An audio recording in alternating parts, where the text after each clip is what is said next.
Let the tuning commence.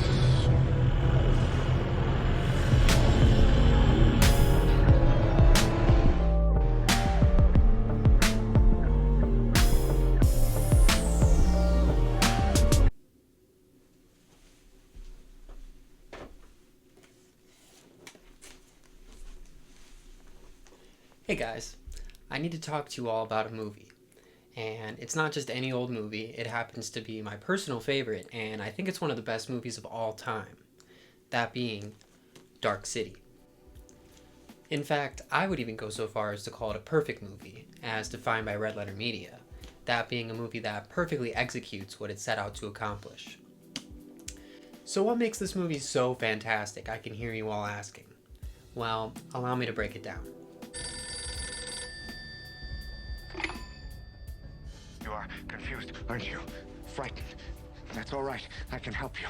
Who is this? I am a doctor. Now you must listen to me.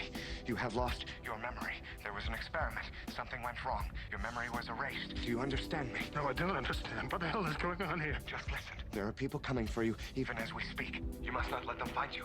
What if you woke up in a life that you had no memory of living? And the consequences of choices that you don't recall making are now suddenly collapsing in on you? What if the life that you find yourself in is one that you know isn't yours, yet everyone else is telling you otherwise? In a city that seems to confine you to a specific path like a spiraled maze, you'd feel as if you can go somewhere and nowhere all at once. And this is the dilemma faced by the protagonist of the film. And by following their journey through the spiral, we'll learn some things about ourselves in the process. Dark City is a film from 1998 that few remember, but I can never forget. This film is an underrated masterpiece and is easily director Alex Proyas's magnum opus. Today, I hope not only to explain my love for this film, but also to introduce this film to as many people as I possibly can. For if even one person finds this film as impactful as I do, I'll have succeeded. The plot of Dark City involves a man waking up inside of a hotel room within the titular Dark City with no memory of his past, where he comes across a murder victim. Unable to recall if he committed the crime, but filled with a sense that he couldn't have done such a thing, he decides to go out into the city in search of answers, with the police following close behind him. Unbeknownst to both parties, there's actually a second group following the man as well, only known as the Strangers, and they seem to be the only ones with all of the answers. The casting is as late 90s as it gets, but regardless, I think the cast all around give great performances, including Rufus Sewell playing the protagonist John Murdoch, Jennifer Connelly playing John's wife Emma, Kiefer Sutherland playing the enigmatic psychiatrist Dr. Schreiber, and William Hurt playing Detective Bumstead, as well as Richard O'Brien of Rocky Horror Picture Show fame playing the sinister Mr. Hand. They all bring their characters, and by extension the larger world, to life. The direction is near flawless, striking a perfect balance between being stylized and not drawing attention to said style. From the opening shot of the film, the pace really gets going, and it does not let up until the resolution of the story. Before directing Dark City, Alex Proyas directed The Crow, starring Brendan Lee, and while I love that movie, I think that Dark City is ultimately the culmination of everything that Proyas had learned while making The Crow. And while I like some of Proyas' later films, I don't think they ever surpassed Dark City. It's just that good. But I still think The Crow deserves a shout out. The soundtrack of the film is another highlight, with the original score being one of the best I've ever heard. You could seriously listen to this by itself. The grand orchestral arrangements heighten the entire atmosphere of the film and the city as a setting. I particularly love the tracks Into the City and You Have the Power. The most interesting aspects of the film to me are its themes and art direction. Thematically, the film is very philosophical, specifically regarding identity and what constitutes an individual. Or to put it another way, where does the soul lie? Spirals are a recurring motif throughout the film, signifying both inner exploration as well as the surreal nature of the city. The film never tries to answer any of the questions that it raises about identity, instead leaving it up to the audience to draw their own conclusions. As for the art direction, the collage of urban architectural styles mixed with German expressionism and film noir give this film a vibe that you simply cannot find anywhere else. The closest thing to capturing it, in my opinion, would be Matt Reeves' The Batman. Another interesting aspect of the film are its special effects, which are mostly practical at a time when practical effects were really at their peak, and it really shows in this film. There's also a decent amount of early CGI as well, creating an interesting blend. So from here on out, I'll be discussing spoilers for the film. And I really think the viewing experience is most rewarding when you go into it knowing as little about the film as possible. So I highly encourage that you watch the movie before watching this section of the video. And for those of you who have already seen the movie, or simply don't care to have it spoiled, let's get into it. There are a few revelations throughout the film that fundamentally change the nature of the story. At first, the film appears to be a noir murder mystery, possibly set in the 1940s. Our protagonist John has been having marital issues with his wife, ending in her having an affair. And according to John's psychiatrist, Dr. Schreiber, the grief of the betrayal has sent John into a psychotic break, causing him to forget all of his memories and possibly leading him to violence. At the same time, Detective Bumstead has been called into the hotel room that John was previously at to investigate the murdered woman. And this is where we learn that this is just the latest in a whole series of killings thought to be committed by the same killer. As John continues his search throughout the city, we see him exhibit a strange ability, that being some form of telekinesis, referred to in the film as tuning. He's not even aware he's capable of it in the beginning, where it only manifests in moments of high stress. The strangers are revealed to also have the ability to tune, but they've long ago attained mastery over it due to their extraterrestrial origin. Suddenly, the noir mystery has been hijacked by a science fiction thriller, but in the best way.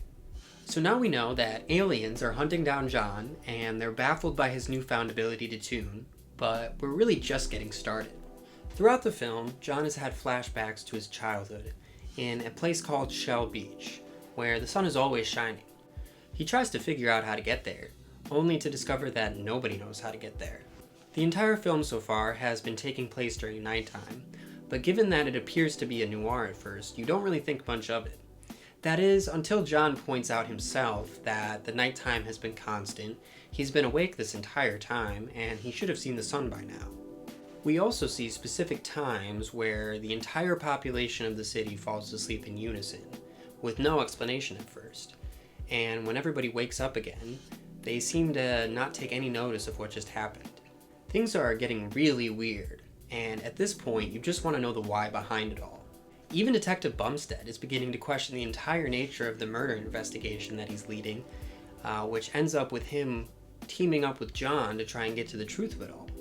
Then we find out that Dr. Schreiber has actually been working with the strangers this entire time, but at first the relationship is unclear to the audience. This changes when we see the entire city fall asleep like I mentioned before, but John remains awake, and through his eyes we see that the strangers have complete control over the city, and they're the ones that make everybody fall asleep with their tuning ability. And while everyone's sleeping, they physically alter and refine the city. They also move people around, changing their identities and memories. And this is where Dr. Schreiber comes in, because he's the one that actually changes the memories with the use of a simple syringe. The city is constantly shifting in a state of flux, yet we still don't know why. Arriving at desperate measures, John and Detective Bumstead decide to kidnap Dr. Schreiber to force him to show them the way to Shell Beach. And this is where we reach the ultimate revelation of the film. There is nothing outside of the city. That's because the city itself is an artificial construct floating through the vast void of space. Long ago, the strangers captured humans and placed them within the city, which was made up of cities of all different eras, and they constantly changed things around to try to figure out what makes humans individuals. So far, we've seen that the strangers hate water and sunlight, and this is why the city is always dark and doesn't have any large bodies of water. The strangers are a hive mind, with no memories to call their own, and they're dying out. In the hopes of saving themselves, they want to attain the individuality that humans possess. But first, they need to find out where that trait exists, and so far their leading theory is that it's in memories. At this point, the strangers finally catch up to the main group and force them to surrender, using John's wife as leverage.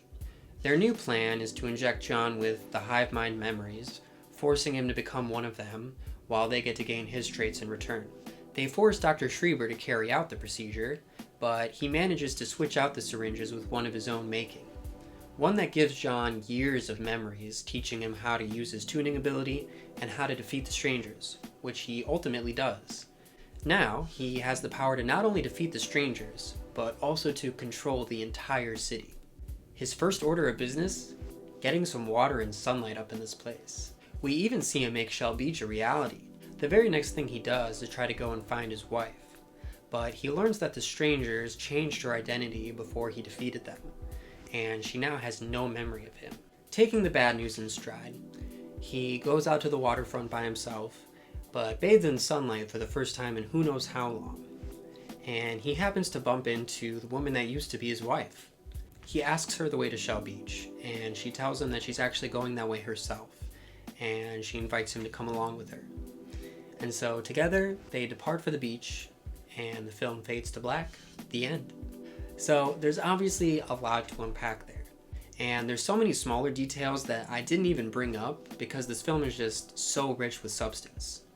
A lot of people compare this film to The Matrix, and while there are some thematic similarities, and they came out within a few months of each other, and they even shared a few filming sets, I think that these films are going for two completely different things, and they perfectly succeed in their efforts.